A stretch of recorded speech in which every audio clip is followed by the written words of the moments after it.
ഇത് ഞാൻ 110 PVC പൈപ്പാണ് ഇവിടെ ആദ്യം ഫസ്റ്റ് പ്ലാന്റ് ചെയ്തത്. അതിൽ 110 ഇപ്പം നല്ലവണ്ണം കാഴ്ച നിൽപ്പുണ്ട്.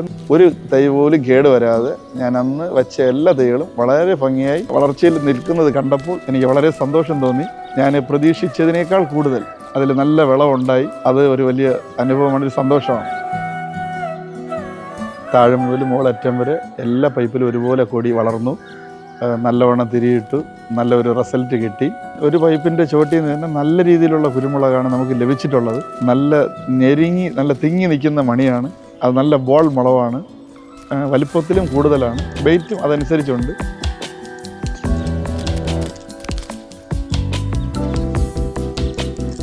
ചെടിയെക്കുറിച്ച് നല്ല അഭിപ്രായമാണ് എനിക്ക് പറയാനുള്ളത്. കുമ്പുക്കൽ കുരുമുളകിനെക്കുറിച്ച് തൈ വെച്ച ഉടനെ തന്നെ 2023 മാർച്ച് മാസം ഞാനൊരു വീഡിയോ ചെയ്തിട്ടുണ്ടായിരുന്നു. എന്നാൽ വളരെ കുഞ്ഞു തൈ ആയിരിക്കുമ്പോഴാണ് ഞാൻ ആ വീഡിയോ ചെയ്തത്. ആ വീഡിയോയിൽ ഞാൻ ഇങ്ങനെ പറഞ്ഞിട്ടുണ്ടായിരുന്നു, ഇതിൻ്റെ ഓരോ വളർച്ചയുടെ ഘട്ടങ്ങളും ഞാൻ വീഡിയോ ആക്കിയിട്ട് നിങ്ങളുടെ മുമ്പിൽ അത് കാണിച്ചു തരും എന്ന് പറഞ്ഞു.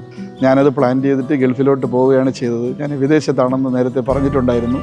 എൻ്റെ അമ്മ, വൈഫ്, 3 കുഞ്ഞുങ്ങൾ അവരെ ഏൽപ്പിച്ചിട്ടാണ് ഞാൻ വിദേശത്തോട്ട് കടന്നുപോയത്. കുഞ്ഞുങ്ങൾ നല്ലവണ്ണം ഇതിനെ പരിപാലിച്ചു. എന്നാൽ ഇപ്പോൾ ഞാൻ ഇത് നട്ടിട്ട് നമ്മൾ 20 മാസമായിപ്പോൾ ഞാൻ വീണ്ടും ലീവിനായി നാട്ടിൽ വന്നു. കണ്ടപ്പോൾ വളരെ സന്തോഷം തോന്നി. നല്ല ഒരു നിറഞ്ഞ അനുഭവം കാണുവാൻ ഇടയായി. വളരെ സന്തോഷത്തോടെ നന്നായിട്ട് കായ്ച്ചു നിൽക്കുന്നത് കാണുവാൻ ഇടയായി. ഇത് നിങ്ങൾക്ക് ഈ വീഡിയോയിൽ കാണാം, നല്ലവണ്ണം കായ്ച്ചിട്ടുണ്ട്. ഇതിൻ്റെ പിന്നിൽ ഒരു അല്പം ബുദ്ധിമുട്ട് ഉണ്ടെങ്കിലും പെട്ടെന്നൊരു ബെനിഫിറ്റ് നമുക്ക് കിട്ടിയില്ല എങ്കിലും അത് ഭാവിയിൽ നല്ലൊരു ബെനിഫിറ്റാണ്. അത് വന്ന് കണ്ടപ്പോൾ എനിക്ക് വളരെ സന്തോഷം തോന്നി.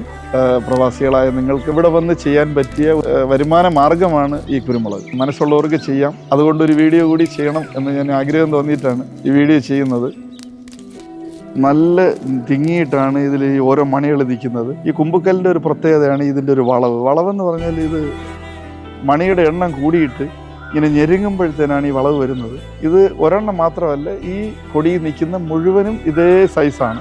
എല്ലാത്തിൻ്റെ വലിപ്പം ഒരുപോലെയാണ്. നല്ല വലിപ്പവും നല്ല വെയിറ്റും ഉള്ള നല്ല തിരികളാണ്. ഒരു 10 കിലോ ഉണക്കിയാൽ 4 കിലോ ഉണക്കമുളക്, ആ ഒരു ക്വാളിറ്റി കുരുമുളകിനുണ്ട്. അപ്പോൾ തുടർന്നുള്ള വർഷങ്ങളിൽ ഇതിനേക്കാൾ മെച്ചമായിട്ട് കായ്ക്കാനാണ് സാധ്യത.